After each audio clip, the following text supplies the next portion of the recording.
What's better than earning money from a 9-to-5 job?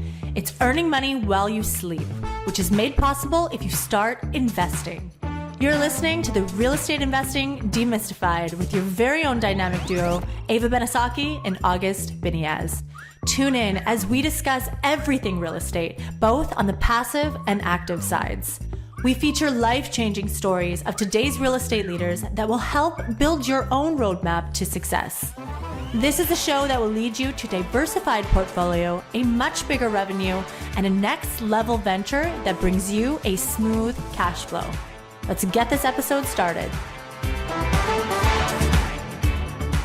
All right, welcome back to Real Estate Investing Demystified. Welcome back. Welcome back, everyone. I love that. Some exciting news, as I always like to share some exciting news when we start the show, is Fed decreased interest rates by 25 basis points. So it wasn't that exciting because they put the doom and gloom that inflation is still very sticky. We knew it was going to be sticky. Yeah. It coming down from, where it was 9% down to that around that 3%. The last 100 basis point is usually the most sticky point of it. So they're still concerned. But the question is, why are they decreasing rates if inflation is still a danger point? And that's exactly what I said, August.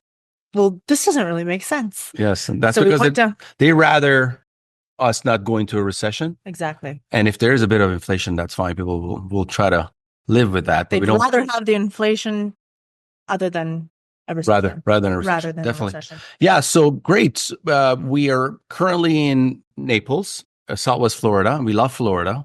We're Canadians who moved here. And, we want to bring attention to the state. And our guest today is definitely an expert when it comes to Florida, Tampa, particularly Tampa, which we love, which is our hyper focused kind of region that we're focused on. We acquired a property there not too long ago, Atlas at Bay Point, renamed after our son. And our guest today is going to kind of give us a crash course on Tampa and what is he saying there. And absolutely. Tell everyone a little bit more about our guest. And I'm excited to share this with all the investors who just recently invested with us in Tampa. So today, guys, on our show, we have Avery Jordan. He's the senior director at Franklin Street, who specializes in middle market multifamily investment sales across Central Florida. With over $2 billion in closed transactions since 2016, Avery brings a wealth of experience working with private investors, family offices, and private equity groups. So let's start our show. Let's get into things. Welcome, Avery. Thanks for being here with us today on the show. Welcome, Avery. Happy to be here. I appreciate you having me. Amazing. Avery, commercial brokers, they come from a very diverse background. What interested you into getting commercial brokerage? So it really started, I born and raised in Tampa, Florida, and I went to University of Florida in Gainesville for college, undergraduate, and got a degree in finance. And to be quite honest with you, I had come in with so many credits from my high school coursework that they told me that I was going to graduate early. So I think I could have graduated a year early. And I said, oh, no, I don't want that. I'm having too good of a time here at UF. And so I looked into some potential minors and picked up a real estate minor in college and did some of that coursework, found it to be fascinating. My father is more on the accounting side, but works in commercial mortgages, on the accounting front. And so I had a little bit of exposure to commercial real estate growing up through that. Loved it. My coursework at University of Florida. And then, shortly after started here at Franklin Street in multifamily. So been here just over 8 years now, and it's been an amazing ride, from 2016 through 2024, just the exponential growth that we've experienced here in Florida. And just very grateful to be in the asset class and in the business. Yeah, tell us a bit more about Franklin Street, because we have our weekly huddle, as we call it, and our different departments provide their KPIs, and Franklin Street's name comes up every week as far as how many deals are coming into our pipeline from you guys. Tell us about the firm a bit. Well, good. I'm glad to hear that. And especially, if you guys your core market is Tampa Bay, Central Florida, that's kind of our backyard. So Franklin Street is a full service commercial real estate firm. We provide a bunch of different services to commercial real estate investors and occupiers, because there's a handful of businesses that need space that might not necessarily be investors in commercial real estate. So I'm on the investment sales brokerage side, but we have a ton of other lines of business. We have capital, placing both debt and equity for deals. We've got insurance, which is fairly rare for a diversified commercial real estate services firm to have, but we probably write the business on 500,000 apartments for insurance across the nation. We've got property management, project management, leasing for all asset classes. So we're really touching these investors and occupiers of real estate in a number of different ways. And the company is designed on a foundation of collaboration. So we are constantly collaborating among the different business lines, very intentional about that. We built our back end platforms like our CRM and our database so that we're all communicating with each other, not only on trends, but on clients, and just being able to service these clients and provide value in ways outside of just selling you a property or selling a property for you, right?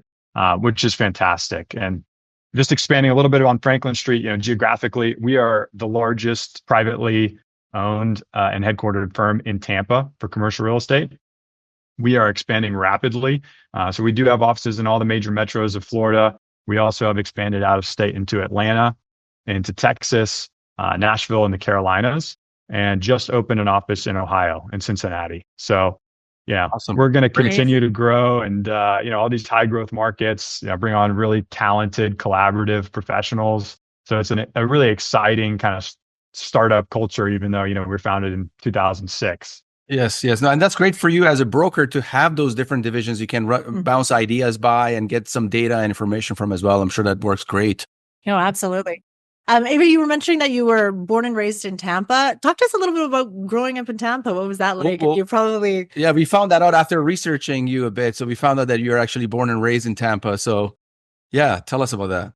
It's so funny because when I tell people I was born and raised in Tampa, nowadays their first reaction is always like, wow, you're so rare. You guys are rare. Same thing here in Naples too. It's a rare commodity to find somebody that was born and raised in Naples as well. Yeah. And that's because we just experienced so much population growth in the past 5 to 7 years, right? But from my perspective as a local growing up here, all of my friends are coming back to live in Tampa. They might have gone to a kind of boomerang to a big city for a job, but now they're coming back in Tampa to settle down because it's such a fantastic place to grow up and raise a family. And now, quite frankly, it's quite different than it was when I grew up, but we have a tremendous amount of job opportunities that have come up as a result of that population growth and kind of the business transitions down to Florida. So it is very much different than when I grew up here. I think the drivers of that growth have largely been quality of life and affordability, which I can resonate with that from, childhood and growing up here. Those were they were in abundance, right?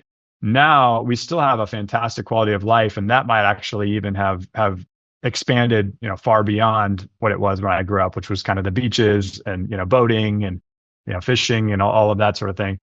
Now we've got these amazing world-class restaurants. We're being covered by the Michelin Guide. We never thought that little old Tampa would be what it is today.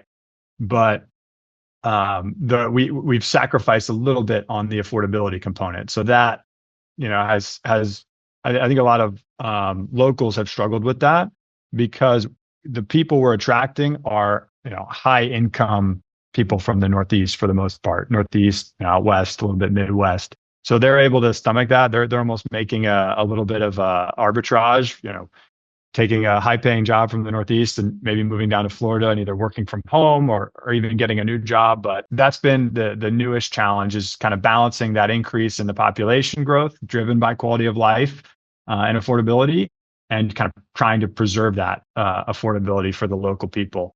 But, to be honest, it's created new opportunities. A lot of the suburban locations outside of the urban core of Tampa have now blossomed with growth. And you're seeing some really interesting redevelopments all around town, and really some emerging markets that I'm sure you guys are looking at and interested in. And it's as interesting and as painful as it is to go through change and growth.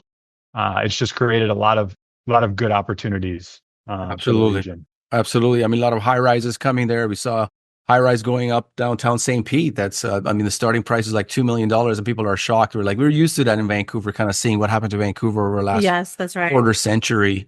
On the business side, we love Tampa, but on the personal side, August and I were even thinking about maybe moving there personally as well. So we're right now we're in Naples, but Tampa is very attractive and appealing to us as well. Absolutely. So, there's an old adage in real estate, it's location, location, location. So on that note, let's dive a little bit more into Tampa. Can you give us like a 30,000 view of the lay of the land? Like describe Tampa to us. There's Tampa, the city itself, but you also have the MSA, which includes St. Petersburg, Clearwater, Largo, the Pinellas Park. Talk to us about it. Sure. So the Tampa MSA, which is Tampa, St. Petersburg, Clearwater, like you mentioned, it's the second largest MSA within the state of Florida. We've got about 3.3 million in population, which is second only to, the Miami MSA, which is, I think, almost double that, probably around 6 million. Which is larger than Vancouver. Vancouver is just around that 3 million. Vancouver is a big metropolitan city, second largest city in Canada, but keep going. Yeah. I think interestingly, it's larger than Orlando as well, which some people kind of get that confused just because, especially international investors from Canada, they might know Orlando more just because of, the Disney World, the theme park draw. But Tampa, from a population perspective, does have 3.3 million people. It's number 2 in the state. It's got an incredibly diversified economy, which is another little bit of an unknown for a lot of people. I think there's the expectation that with the beaches, that it's maybe heavily reliant on tourism. In reality, I think leisure and hospitality accounts for 12% of the economy. It's not the biggest economic driver in our research. We'll touch on that in a bit as well. Yeah. Well, we'll get to that, but no, geographically speaking, there are some advantages. So the MSA is situated on the west coast of Florida, along the Gulf of Mexico, which the obvious benefit is that you get the sunset over the water on the beach, but it's, Tampa itself, and St. Pete and Clearwater, because of that being on the West Coast, everything to the west is water. So, you're geographically kind of have about half of your market, if you will, constrained. So it's heavily supply restricted. In fact, Pinellas County, which includes St. Petersburg, Clearwater, is the most densely populated county within the state of Florida. So what that creates is high barriers to entry for new development, which restricts supply slightly. So what you're seeing, and I don't know if we're getting to this later, but there's a lot of new supply coming online all over the country, particularly in high growth markets like Florida, with good population and demographic fundamentals. Tampa is more resilient in that respect than, call it, a Jacksonville, just because it's harder to build. It's landlocked. So it's landlocked, kind of the Vancouver effect where, in Vancouver, you got the Pacific Ocean, you got the U.S. border, you got mountains, and you got ALR, agricultural land reserve. So you're kind of landlocked. And Tampa is similar to that as well. You're landlocked by the ocean, lots of waterways and stuff, some areas that you can't really build because they, fear of flooding and what have you. So yeah, I would definitely see that in the city as well. And you're starting to see, Tampa's obviously growing. All of the cities within the MSA are growing. And so that growth is actually starting to push out in all of the ways that it can, which is north, east, and south. So Pasco County to the north is experiencing a tremendous amount of growth. So if you were to talk about, the areas experiencing the most oversupply, those are the areas it's happening. The infill markets of like Pinellas County, which is truly completely landlocked. It's a peninsula. Those are much more resilient and, resistant to that supply concern. So, I think we're talking about geography, we'd be remiss not to mention elevation. And we did have 2, real storms this year, which is not anything out of the ordinary for Florida. There are certain parts that are lower elevation than others, but, a lot of people don't realize downtown St. Petersburg is maybe less than a mile from the waterfront, and you can be 40 feet above sea level very quickly with almost no flood risk. Yes, absolutely. We'll touch on that in a moment, but we'll touch also on transportation. We had our good friend Luke McCann, who's a broker in Jacksonville, and he was talking to us about belt roads that's wrap the city where you can, if you want to get into a different part of the town, you just jump on the belt road and you're somewhere else. How has traffic, dealt with when it comes to such population growth that you've had in Tampa? And do you guys have belt roads as well? How do people get around? Is traffic a big issue? I know the answer, but we've had to build a lot of roads. You get a lot of people, you have to build a lot of roads. And so we've done that. We have, a few belt roads that lead out to the suburbs to help those commuters, where they can get a much more affordable home and still commute into the major job centers. I think probably most notably on the horizon transportation wise is the potential Brightline station, which is slated for, around Ybor City, close to downtown Tampa. And that will connect us to Orlando and furthermore to Miami, which the Miami to Orlando stretch already exists. Now it's getting the Orlando to Tampa stretch into production. So everyone seems to be very bullish that is going to occur. And it's not going to be a 20-year type of project. It's going to be maybe a 3 to 5 to 7 year type of project until we actually have that station. I think that will be transformative for that I-4 corridor. Interstate 4 runs between Tampa and Orlando for the listeners that might not know. Another interesting kind of more current or near-term project is the Howard Franklin Bridge, which is one of the 3 bridges that connects the Tampa side or Hillsborough County side, I should say, to the Pinellas County side, between Tampa and St. Pete and Clearwater. That is currently being completely rebuilt, and they're actually adding the ability to transition it to multimodal transportation in the future. So essentially they think that it could be an opportunity to add light rail between Hillsborough and Pinellas counties. So just kind of like a few projects that are in the works. We've had a ferry system that was piloted, and still exists, but it's, really just this downtown St. Pete to downtown Tampa type of run. There is going to be a extreme focus on transportation over the next 10 years in Tampa, just because I think that's probably the one area where we're lacking is getting good, public transportation throughout our cities. Yeah, in all my travels, I haven't encountered all my travels to Tampa. I haven't encountered major traffic jams like other cities have. Mm-hmm. But yeah, it's great to hear that you guys are still even boosting that. But yeah. Yeah, Avery, just to switch the topic a little bit, at CPI Capital, some of the key growth metrics that we are focused on is job growth, income growth, population growth, rent growth. So let's talk about economy a little bit. You were going to touch on it, but what are some of the major economic drivers in Tampa? Great question. Well, the port is a huge one. It often gets overlooked, but we have the largest port by tonnage in the state. So about half of all of the, trade and commerce that happens, via sea, via waterway, comes through the Tampa port. And, they've got some interesting specializations that help as well, but they are bringing in cargo from all over the world. And I think about half of the gasoline within the state of Florida comes through the Tampa port as well. So it's a huge economic driver. The I-4 corridor, which I touched on very briefly previously, is a massive distribution hub for kind of the super MSAs of Tampa and Orlando. And that's largely fed by the port of Tampa. So that's a big driver. I think professional and business services has a big chunk of the pie in terms of our economy. Outside of that, you've got the leisure and tourism. You've got a tremendous amount of healthcare and government.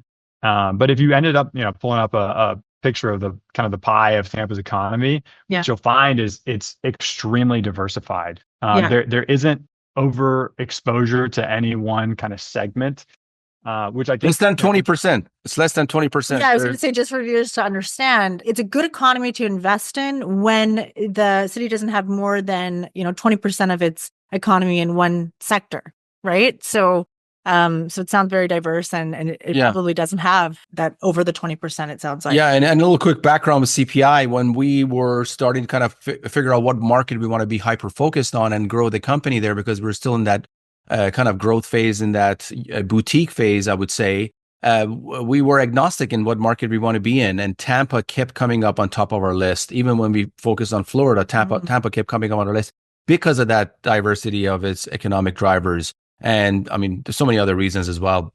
Work-life balance. A lot of people are moving here, not only for jobs, but also for retirees are moving here as well. But I'll get into that in a moment, touch on that a bit more. But yeah, I mean, love to see what Tampa has to offer. I mean, the growth of the city. But changing the conversation a bit, let's talk about sports teams. I mean, you guys have a bunch of sports teams as well. Tell us about that. Major league teams you have. And what's your favorite team, Avery?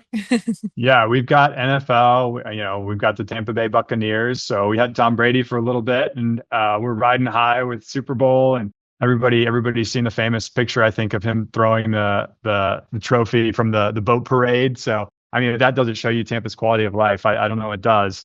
But we also have the Tampa Bay Lightning, which has Amalie Arena is their stadium. Their rink in downtown Tampa, and the owner, who actually just sold a significant stake in the team, that bought the Tampa Bay Lightning. He came from New York City, was a hedge fund kind of kingpin up there, and bought the Tampa Bay Lightning and kind of quietly amassed 50 acres of downtown land. It was all qualified under the Opportunity Zone program, and these were all parking lots in the downtown core of Tampa and like the depth of the recession, right? And he has gone vertical and completed, phase one of that project called Water Street, which has reshaped our downtown core, which was primarily office, really. And it wasn't activated. The streetscape wasn't activated because the restaurants really could only be lunch restaurants for the office workers. There was no one living there. And now he's done a tremendous job creating, condos, apartments, hospitality with hotels, all in this kind of live, work, play district, and really activated the downtown core of Tampa. So that was a tremendous boon for us and put us on the map with a couple of big flags. I think Bill Gates' investment firm is one of the investors in some of those deals, or in that deal. Cascade is the firm. Yeah, that's Bill Gates' firm. So I believe, I don't know, I thought they were able to do it like 100% equity from that, which, is how they were able to develop as quickly as they did in that cycle. But that was transformative. So it's kind of interesting to see the decision makers in our sports teams so invested in the community and in the real estate and shaping, like truly the sports teams and the sports owners are shaping the real estate of downtown. And we've got the Tampa Bay Rays right across the bridge from Tampa and St. Petersburg. They're going through their own situation right now, which is yet to be resolved. But they did have a deal where they partnered with Hines, which is, I think, the largest private developer in maybe North America, to do a 90-acre mixed-use redevelopment of the Tropicana Field site. So we'll see. There's some news headlines out there whether it's going to happen or not at this point. But it is very, very interesting to see in this town the amount of large swaths of downtown core real estate kind of related to our sports teams that are being redeveloped at the moment. Yeah, very exciting. I think people sometimes have also a misunderstanding about Tampa and where it's located. The Tampa MSA, myself and our director of acquisition, Paul Hopkins, we were in Dallas at a conference a few months ago, and I had heard so much about Dallas. I think it was my second time visiting. First time I was very busy, didn't get to go around the city, but this time I was able to go around and got into a lot of Ubers and met with a lot of people, had meetings. And I was excited to learn more about Dallas, but it's just a vast, flat land. There's not much there. I saw on the map there was a couple of lakes. They're like, hey, no, those are just man-made lakes. And I asked people, hey, what do you guys do here? Like, is there hiking? Can you go? Is there fishing? Is there boating? There's not much to do there. And it's unbelievable how the city has grown. I think it's 8 million people, expected to be at 15 million at some point, but there's just not much there. And then I was at our property, Atlas at Bay Point in St. Pete. And when we were doing research to buy that property, it's literally less than a 12-minute drive from some of the nicest beaches in the world. I mean, there's so much to do in the city. You're less than 30 minutes away from the airport, less than 30 minutes away from downtown Tampa. There's just so much. The city is so alive. There's just so much to do, and it's such a boom. I honestly feel Tampa is still a gem for real estate investors. Has such a long runway. There is obviously some of the next questions are coming up is about hurricanes and storms, but it does come with the caveat of hurricanes and storms. But still, even if you consider that, Tampa has a much longer runway than these other cities do, which are the Dallas of the world, the Phoenix and what have you. They're the darling of multifamily investors. But I think Tampa's got so much going for it, and we're excited to keep growing our footprint in Tampa. Next topic we want to chat with you about. I mean, again, work-life balance. What I just brought up before getting to the next topic. Talk to us about some of the, as a Tampa resident, what are the, outdoors. You're here. Like, I know you're a commercial broker, but it seems like we've been mostly talking to you about the city. But we'll get into some commercial brokerage items as well shortly. But talk to us about the work-life balance. Like, what is there fun to do? What do you do for fun? What do others do aside from boating and everything else? Tell us. I promise you, I don't have my flip-flops on here. Not today. No. We do. We work very, very hard here, but no, there's, like you mentioned, there's a tremendous amount of lifestyle opportunities here. Some that have existed for a while, for a long, long time, which are the kind of the natural elements of the amazing weather, the sunshine, the world-class beaches, and a bunch of kind of other outdoor activities that come along with that. But the golfing, fishing, going to the beach, cycling. I mean, a lot of the hobbies that you can do are outdoor type hobbies, and I think you hear from people up north, there's truly like a seasonal depressive situation when you're stuck inside and you can't do anything. And I literally yesterday I was walking back from lunch and it was like 72 degrees and sunny, and here we are in mid-December, and it was a reinforcing belief, like, oh God, this is what Florida's all about, right? So yeah, I mean, there's endless opportunities to do outdoor activities here. There's really something for everybody. And those just happen to be some of the ones that I enjoy doing. Absolutely. Amazing. Absolutely. Great. Okay. Amazing. Okay, let's get into storms and hurricanes and everything. One of the biggest questions from our investors, particularly from the Canadian investors, because they're watching, catastrophic news when storms hit, is about force majeure and how it plays into investing in Florida. Especially, when they see all this stuff on the news and how catastrophic it can be. How do all the natural disasters like hurricanes impact investor sentiment, if at all, right? And in your experience, does the threat of like a severe weather affect the long-term outlook for real estate investments in the region? Particularly Hurricane Milton just hit. It was, I think, over a century since a hurricane actually hit Tampa head on. So that really raised like a lot of red flags for investors, I think. But I wanted to kind of get into this with you, from, as you've been living there and so forth, and you were a broker there. Absolutely. No, it's certainly becoming more and more part of the conversation nowadays. I think the kind of back-to-back impact of Helene and Milton was unexpected, and it's causing some reaction from investor sentiment and some probably justifiable cause for caution, right? I think it's the type of thing where if it happens year after year after year, we're going to have an issue and something to work through, particularly for properties in low-lying areas that are prone to risk, right? I think it's important to note that there's almost no claims from the new construction product, so clearly the new building codes are working.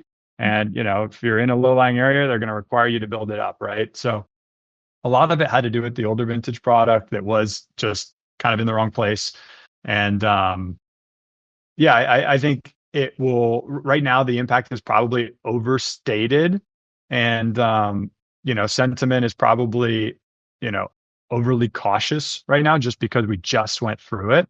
But in reality, I've been in Florida my whole life. These storms are just kind of a part of our experience here. And you guys have hurricane parties. That's something we never heard of before coming to Naples. Yeah. In college, at least. I don't know if my wife's not letting me get away with that anymore, but I always ask that. I always ask our friends here, there's a hurricane coming. Are you guys going to evacuate? No, we're going to have a party. Why don't you come on over? It's like, okay, sure. Let's do that. Well, and a lot of the times, I think it's rare that we had such a direct impact. Like from Milton, there was a serious risk of a direct impact kind of hit right on Sarasota. So that's a little different. The hurricanes happen all the time, but really the impact zone from winds is pretty small. Like it might be 40 miles that are really going to experience those like hurricane force winds that you see on the news. Outside of that, I mean, it's not as devastating. So I do think there's a little bit of media overhype to it. It certainly was a real experience. I don't want to undermine anyone that dealt with anything from Milton. Helene was very eye-opening for us as well in terms of our exposure to flood risk. And I think both have probably caused some cities to reevaluate their stormwater drainage systems. And actually, I know for a fact in Tampa, they're doing quite a bit of stormwater drainage improvements just to mitigate that risk moving forward. But it's a part of the situation down there. It's a risk that can be mitigated through proper insurance. Yeah. And I think it's a trade-off for the quality of life that we're talking about down here, is just kind of how to deal with that. Yeah, absolutely. Yeah. So let's switch the conversation and talk about commercial real estate. As far as the profile of the investor that you're dealing with, I've done some research prior to the show, and we've chatted a few times. You work very closely with our acquisition team. What is the profile of the investor buying multifamily in Tampa? Is it locals? Is it nationwide groups that are there, private equity groups? Who's buying multifamily in Tampa? For the most part, it's going to be out of area private equity groups. So these are people with a variety of different deal structures, whether it's kind of a one-off syndication basis or it's a fund that needs to be deployed. But they're generally concentrated where the wealth is concentrated, where the capital is concentrated. So you've got a lot in kind of the New York, New Jersey markets. You've got a lot down in South Florida and kind of Miami, Fort Lauderdale, and for the most part, it's going to be private equity groups. There is a fair amount, in a certain deal size where you get high net worth private clients that they're still investing. But I would say over the years that I've been in the business, in the past 8 years, there's definitely been a transition from, the bulk of activity being high net worth private clients now to more private equity groups, syndications and funds that are doing deals. Got it. And what have you seen as far as deal flow? I mean, we're in a very interesting times. We came through COVID and then the post-COVID inflation, and the Fed had to fight inflation. We were talking about it when the show started, increasing rates and now starting to decrease rates. I'll give you some mind-blowing stats with us here at CPI. When we closed on our deal in early July this year, I wanted to pull some stats and see what type of market share do we have, how many deals are being traded. And in the trailing 12 months from July 2024, we had 83 deals that came into our pipeline. Now, take it, some of those deals were in other areas in Tampa, other areas in Florida, Central Florida and Southwest Florida. But 83 deals came into our pipeline. From those 83 deals, 21 properties actually sold. And from those 21 properties, 6 properties sold in the Tampa MSA, which matched our criteria, which is 100 plus doors, less than 50 million. And we bought one of those properties. So aside from all the difficulties that private equity groups like us, syndicators like us go through, which is, securing the equity and getting a deal done in that shotgun approach, deal flow is a difficult part as well, because there's just not that many deals happening. Is that something that other groups are also complaining about? Is that a pain point that you see from your investor clients? Absolutely. And you bring up interesting statistics. By the way, congratulations. 1 out of 6 is a pretty phenomenal market share for you guys.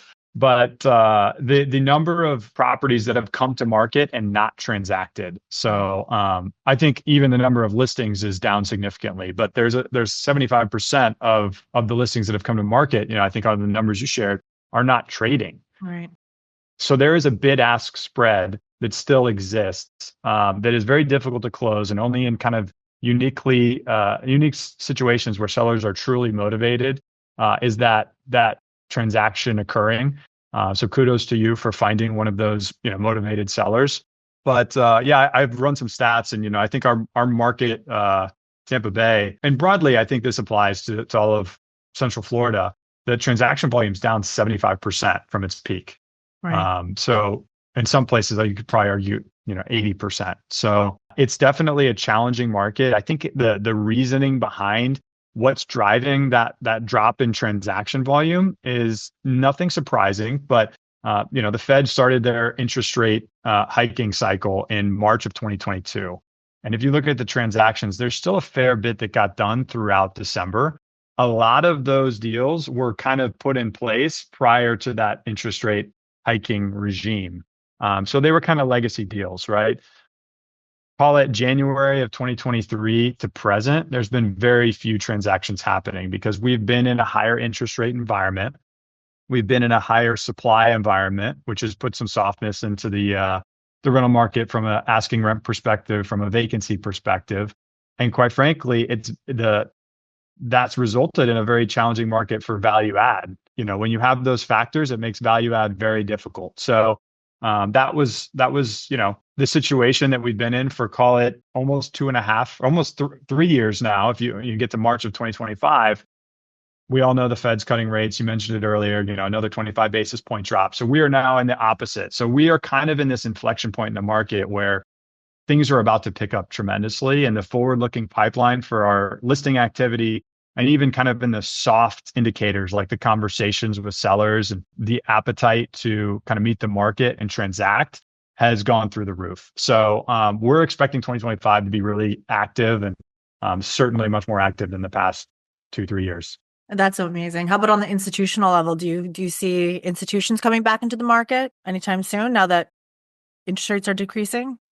Because we know once institutions come back into the market, competition's going to go up. And then, of course, that's where the price gap, is obviously sellers are going to be more excited to sell. But what are you seeing there?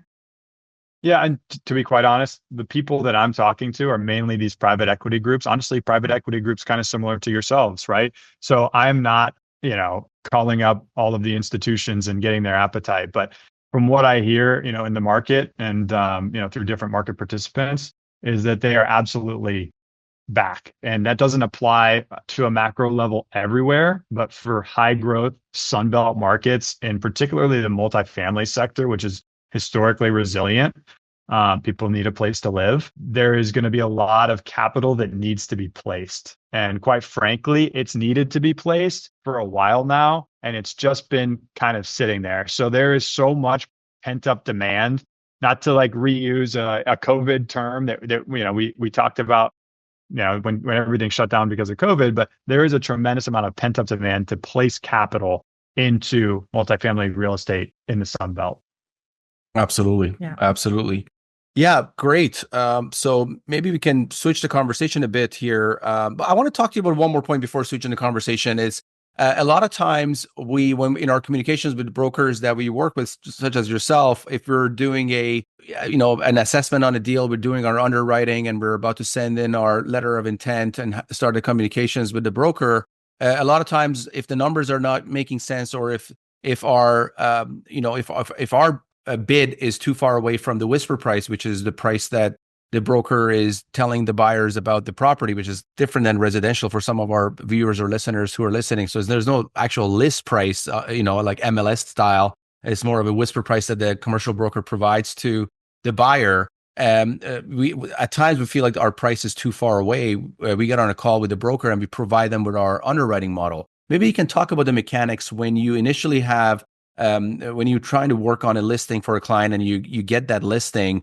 Do you underwrite the deal yourselves with your own model? And what type of assumptions do you make? And the follow-up to that would be if you feel after you've provided a whisper price, but you're having a lot of your potential buyers coming in and the price is too far away from your whisper price, do you go in and look at their underwriting model and see what assumptions they've made and maybe even advise them that, hey, the insurance code that we got an insurance provider that can provide you better rates? Talk to us about the mechanics of how that works when there is a disconnect between what the prices are coming in at and what you guys originally underwrote the deal at.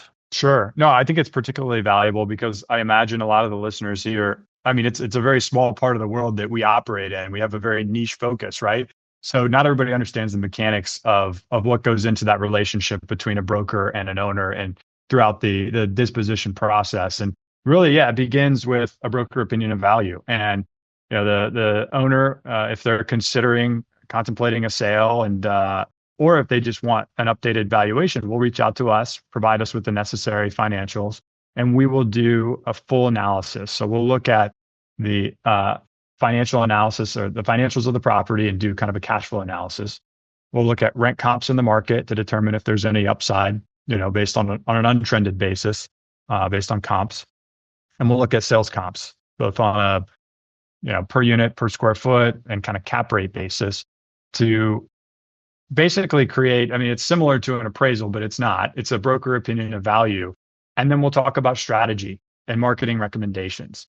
Now, our strike price that we provide throughout our broker opinion of value process may not be what the seller decides to whisper as far as a whisper price, right? And then it's not so cut and dry where that whisper price is a finite number. Sometimes there's flexibility given if there's enough trust built between the seller and the broker to where they can say, just use your best efforts to guide the market, right? If we're whispering 100 and the whole market is at 70 and you think you don't want to present that offer because you're too far off, well, then we're not really doing our job, are we? We're not gathering market data to provide the owner with a true market value for the property. So it can be kind of handled a few different ways on that front. But to your point, it's an ongoing dialogue between broker and seller and broker and buyer. And we absolutely are getting all of the necessary pieces up front, including an insurance quote, a debt quote, sometimes a management quote if a buyer needs a management company as well. And we're providing that to you, and we're having a discussion about that.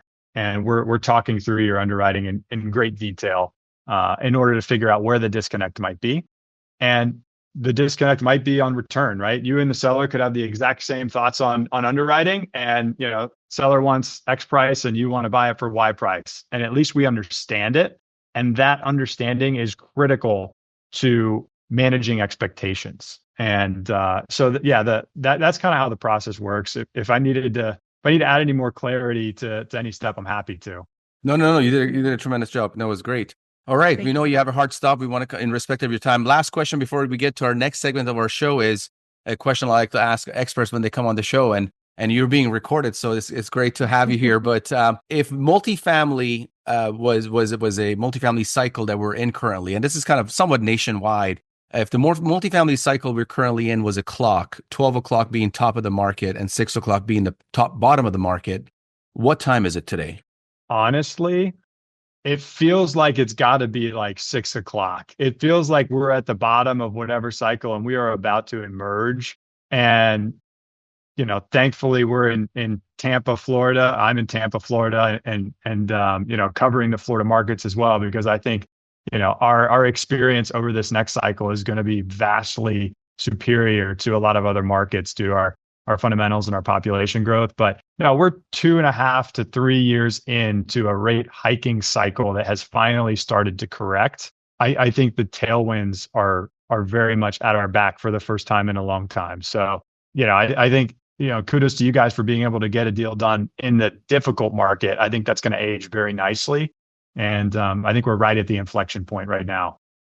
Exciting. I know I always say this, but survive till 2025 is out the door, and thrive after 2025 it's here. That's right. It's all right. Perfect. Okay. Thank you so much for that information. Let's get to the next. Let's get to the next segment of our show. We're going to ask you some rapid fire questions, just for our listener and viewers to get a little bit of a surprise to you, but it's called the 10 championship rounds to financial freedom. So whatever comes top of mind. Right. Whatever comes top of mind. Yeah, take your time. Some questions might be interesting, but we've had interesting dialogue between us and our guests, and it gives the people, potential clients of yours want to, get a glimpse into your inner workings of your brain with these questions. Go ahead, Ava. So, are you ready, Avery? I'm ready. Do I need an energy drink or something? Or am I okay? Take a sip of your energy drink. No, I'm good. Okay, first question: who's been the most influential person in your life? In my life. Great question. I think I'd have to say people would be my parents. I mean, yeah, they gave me a phenomenal foundation, great values that I've been able to leverage throughout my life, a great education. And yeah, I honestly, I can't repay them enough. So I'm just trying to do my best every day to thank them for what they've given me. Amazing. I love that. I think maybe Atlas and Apollo, I hope they say that exact same thing. Motivates us to be better parents. So let's go to the next one. Next question. Okay. What is the number one book you'd recommend? So I had a book that was recommended enough times to me by clients that I had to go get it. And I think it's been very impactful. It is called Tax-Free Wealth. It's part of the Rich Dad, Poor Dad series, but I believe it's Tom Wheelwright is the author. That's right. And for real estate investors and just anyone in business, I think it's a great read. Amazing. All right, next question. If you had the opportunity to travel back in time, what advice would you give your younger self?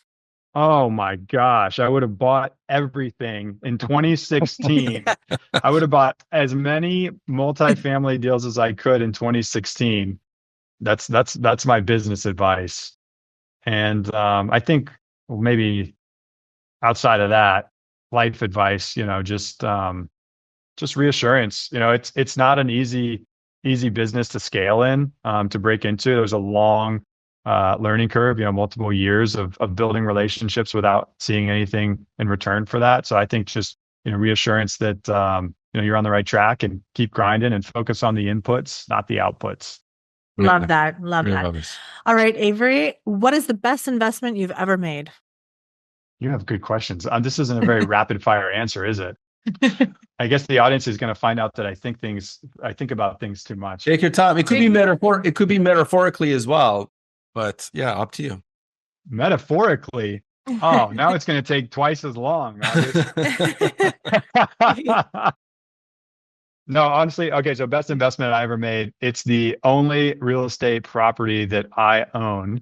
I guess you could say I sponsored it, but I bought a 4-unit apartment community in our quad in South Tampa in 2021. So I had it a little over 3 years now, and I have become the property manager of that. I guess you could say the sponsor, the asset manager, the property manager, sometimes the maintenance technician, and the leasing agent all at once. And it's been an incredible time commitment, but the amount of value that's been created for me and my ability to interact with like other multifamily owners and clients is invaluable to me. So that learning curve has been so much fun. Awesome. Amazing. I love that. All right. Now, what's the worst investment you've ever made, and what lessons did you learn from it?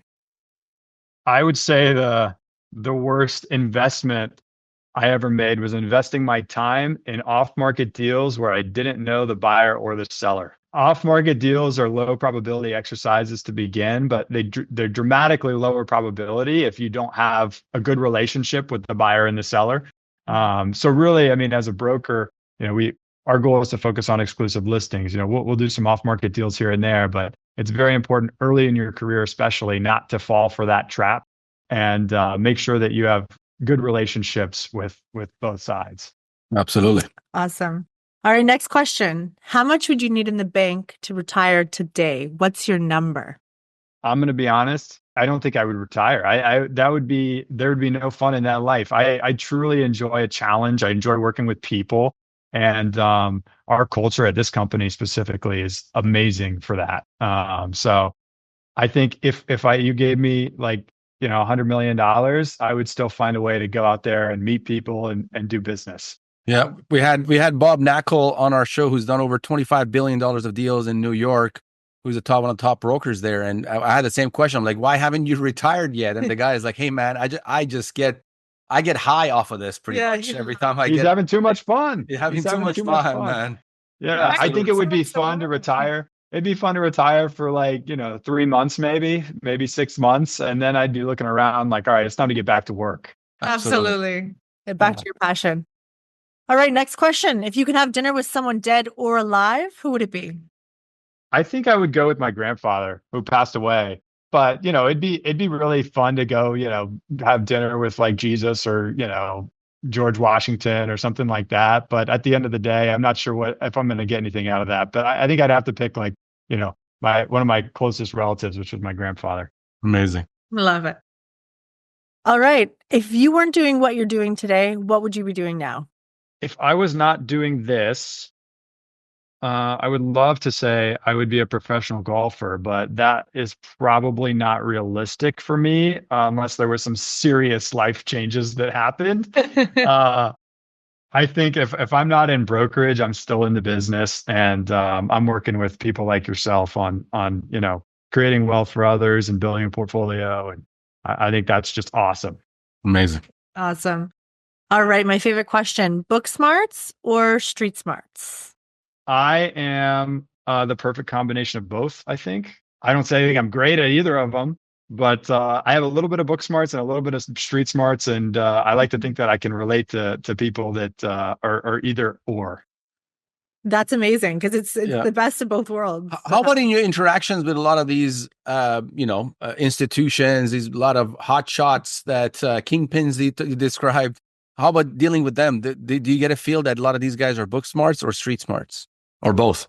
I mean, when you get to that level, you're always a little both, but they lean book smart. I mean, those guys are wicked, and girls are wicked smart. They all come with amazing resumes and pedigrees, and they are in the weeds on the numbers, and they are truly capital allocators that are so far removed from like the the problem on site at the property and like the maintenance issue. And, they probably couldn't do a drywall patch, but, they can allocate $200 million in a fund. So I think they're more book smart. And then as you get down to like the mom and pops, the Avery Jordans that own their own quad and are out there on the weekend, right? You probably get a little more towards the street smarts. Cool. Nice. I'll have to sneak that question in. Go ahead, Ava. Nice. Okay, last question, Avery. Last question. If you had $1 million in cash and you had to make one investment today, what would it be? I would just keep rinsing and repeating what's been successful for me, which has been great locations, quality real estate. And, for me, that's deals in South Tampa, just picking a great, fantastic location in a growth market and rental housing. Yeah, I think it's the way to go to build long-term wealth. Amazing. Absolutely. Thank you so much for that. It's so much we learned and so much we gained. Yeah, Avery, you're a very knowledgeable broker. Why don't you just quickly tell people what the best way is that they can reach you? Sure. You can reach me anytime via email or call. My email is avery.jordan@franklinst.com. And my cell phone is 813-695-3765.